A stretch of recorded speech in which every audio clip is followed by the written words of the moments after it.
नमस्कार। स्वागत है आप सबका राजनीति के इस अखाड़े में। मेरा नाम है अजय सेतिया। मित्रों, आज हम बात करेंगे कुछ इमरजेंसी की, कुछ राहुल गांधी की, कुछ उनकी मां की और कुछ उनकी दादी की।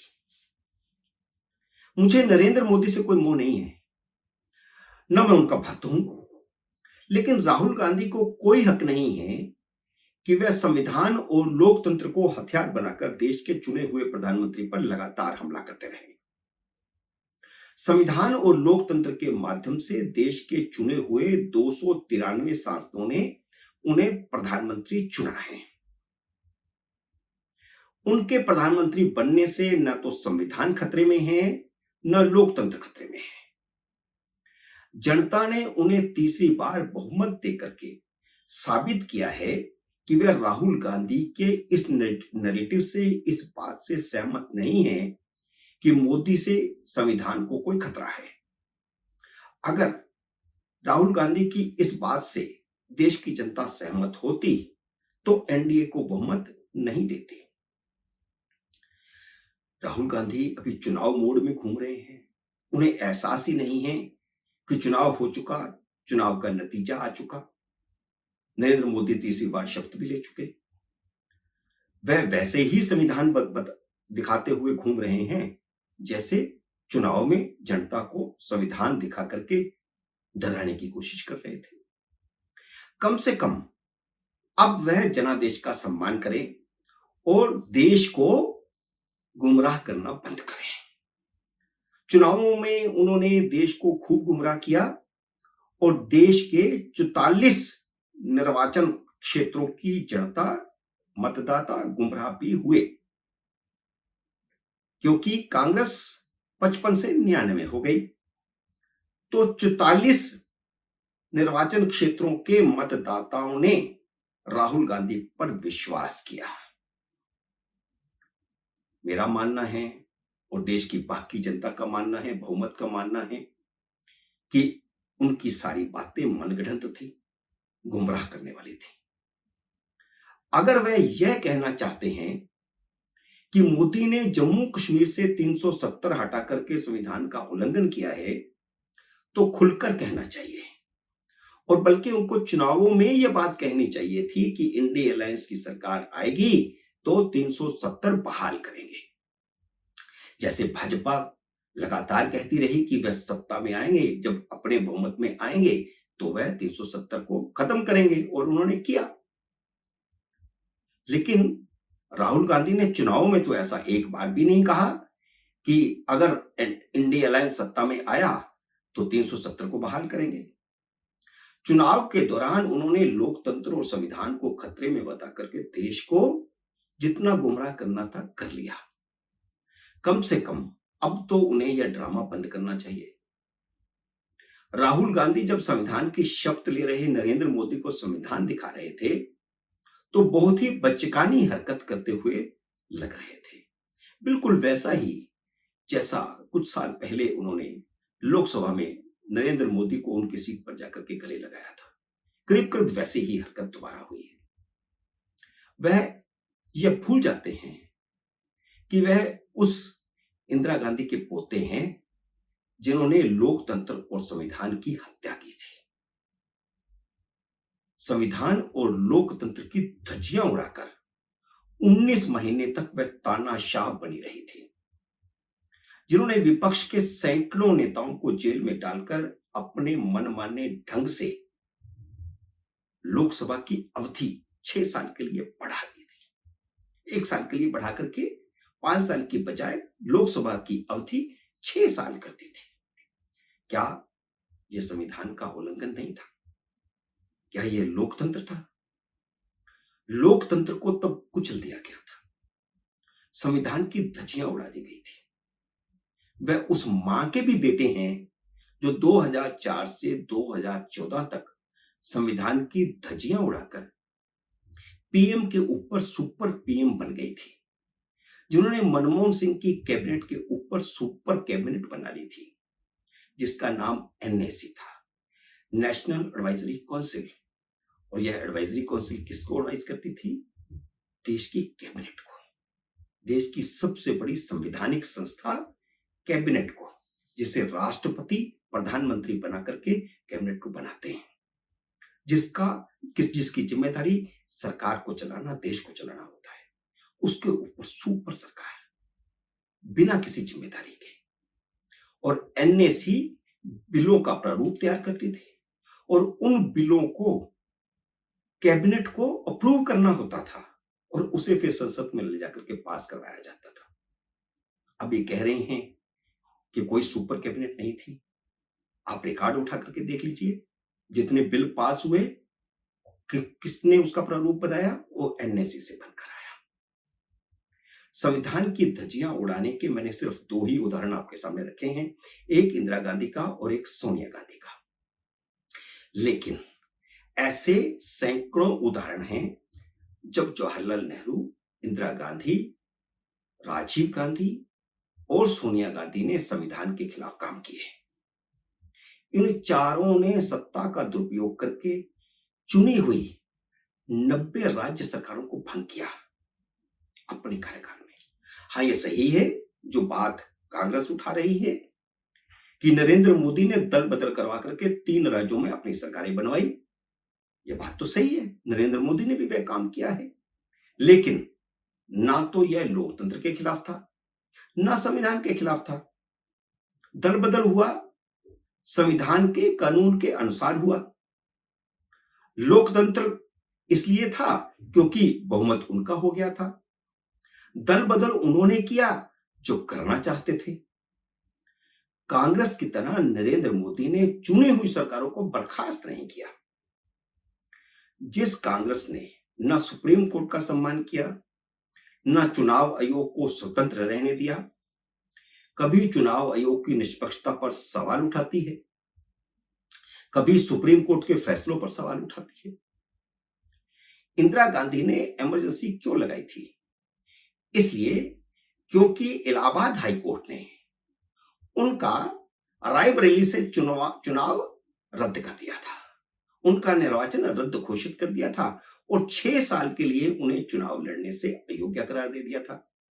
वह सुप्रीम कोर्ट में गई थी, सुप्रीम कोर्ट ने उन्हें राहत नहीं दी थी, उन्हें प्रधानमंत्री पद से इस्तीफा देना पड़ता।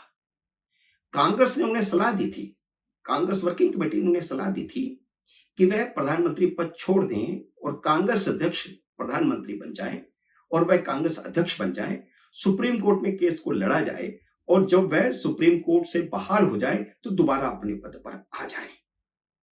कार्यसमिति की यह राय थी, लेकिन वह राय इंदिरा गांधी ने नहीं मानी, क्योंकि ये तो फिर लोकतंत्र होता, ये तो पार्टी में लोकतंत्र हो जाता।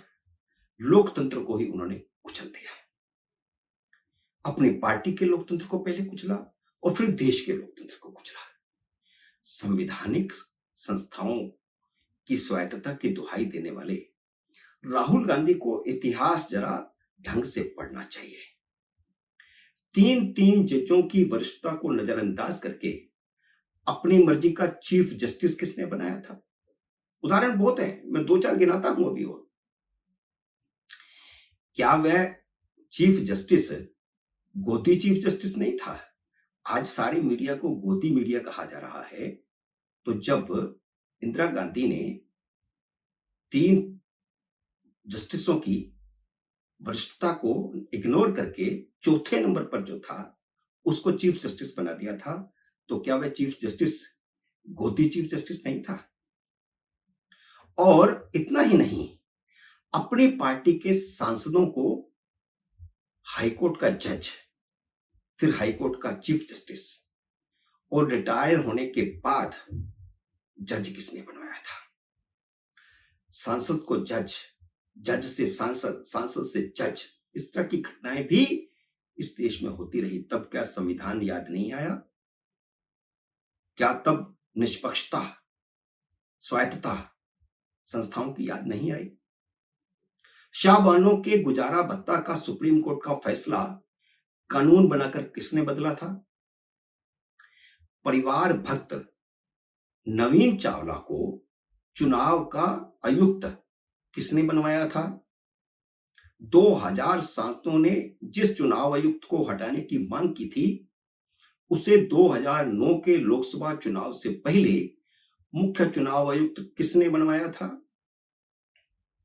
1991 के बाद जितने भी चुनाव हुए, कभी भी 2009 को छोड़ करके कांग्रेस के सांसदों की संख्या 200 से ऊपर नहीं गई थी। 2009 में ही जब नवीन चावला मुख्य चुनाव आयुक्त थे, तब कांग्रेस की 206 सीटें आई थी। तो सवाल तो विपक्ष भी उठा सकता है, उस समय का विपक्ष भी उठा सकता है। छज बोले तो बोले, छलनी भी बोल रही है, जिसमें हजारों छेद हैं। संविधान को अनेकों बार कुचलने वाले जब संविधान की प्रति लहराते हैं, तो उन पर मुंह में राम राम बगल में छुरी वाली कहावत एकदम फिट बैठती है। नरेंद्र मोदी ने सही किया कि 24 जून को संसद शुरू होने से पहले राहुल गांधी को इमरजेंसी की याद दिला दी। क्या लोकतंत्र था जब इंदिरा गांधी के खिलाफ नारा लगाने वालों को जेल में डाल दिया जाता था? 16-16, 17-17 साल के टीनेजर से इंदिरा गांधी डर गई थी। इंदिरा गांधी को खतरा पैदा हो गया था, क्योंकि देश का बच्चा बच्चा तब संविधान और लोकतंत्र बचाने के लिए अपने अपने तरीके से लड़ाई लड़ रहा था। यह मैं ऐतिहासिक तथ्य बता रहा हूं। 16 साल से लेकर के 19 साल के सैकड़ों बच्चे जो राष्ट्रीय स्वयंसेवक संघ के स्वयंसेवक थे या युवा मोर्चे में विद्यार्थी परिषद में थे, उन्हें जेलों में ठूस दिया गया था। कोई खुलेआम विद्रोह पर उतरा था, कोई अंडरग्राउंड होकर के रात को इमरजेंसी के खिलाफ पोस्टर चिपका रहा था, कोई साइक्लोस्टाइल मशीन से चोरी छिपे अखबार छापकर रात के अंधेरे में लोगों के घरों में डाल रहा था, दफ्तरों में डाल रहा था, क्योंकि अखबारों पर तो सेंसर लगा था। कई संपादकों को जेल में डाल दिया गया था। संविधान की बात, लोकतंत्र की बात करते हुए अपना इतिहास जरूर खंगालना चाहिए। और उस समय सत्याग्रह करके खुद लोग जेलों में जा रहे थे, किसके लिए?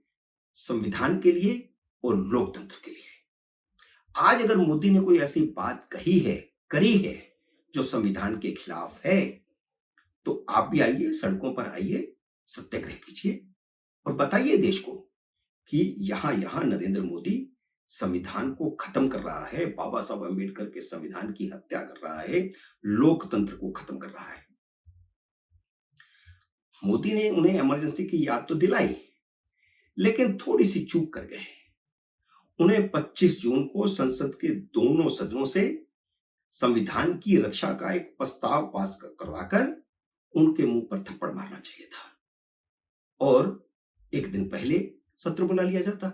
उससे क्या फर्क पड़ता? 25 तारीख को एक प्रस्ताव पास होना चाहिए था। अब भी कुछ नहीं बिगड़ा। जब लोकसभा के स्पीकर का चुनाव हो जाएगा, राष्ट्रपति का अभिभाषण हो जाएगा, तो पहली ही बैठक में यह भी किया जा सकता है और करना चाहिए। और उन्हें बताना चाहिए था कि इमरजेंसी में संविधान के साथ क्या क्या हुआ था और यह इस प्रस्ताव में बताया जाना चाहिए। सबके संवैधानिक अधिकार खत्म कर दिए गए थे। संविधान के 40 अनुच्छेद बदले गए थे, 3 नए अनुच्छेद जोड़े गए थे। क्या क्या नहीं हुआ, जिन सबको बाद में जनता सरकार ने रिवर्स किया। कम से कम गांधी परिवार का कोई सदस्य संविधान और लोकतंत्र की दुहाई न दे। हैरानी तब होती है जब चापलूस किस्म के पत्रकार कह रहे हैं कि 49 साल पहले की बातें, पुरानी बातें अब दोहराने, अब उनका जिक्र करने का क्या फायदा? उन्हें पढ़ना चाहिए कि उस समय मीडिया के साथ क्या हुआ था, कितने संपादकों को जेल में डाला गया था और संपादकीय, लिखे हुए संपादकीय को हटा दिया गया था। अखबारों में ब्लैंक जगह आती थी। उन्हें यह भी बताना चाहिए कि संविधान को खतरे की मनगढ़ंत बातें और संविधान की प्रति दिखाने का भी क्या औचित्य है। मित्रों, उम्मीद है मेरा ये वीडियो आपको पसंद आया होगा। इसे लाइक और शेयर कीजिए। अगर आपने मेरे यूट्यूब चैनल को अब तक सब्सक्राइब नहीं किया तो कृपया सब्सक्राइब करके अपना आशीर्वाद दीजिए। जल्दी मिलते हैं अगले वीडियो में किसी अन्य विषय के साथ। तब तक नमस्कार।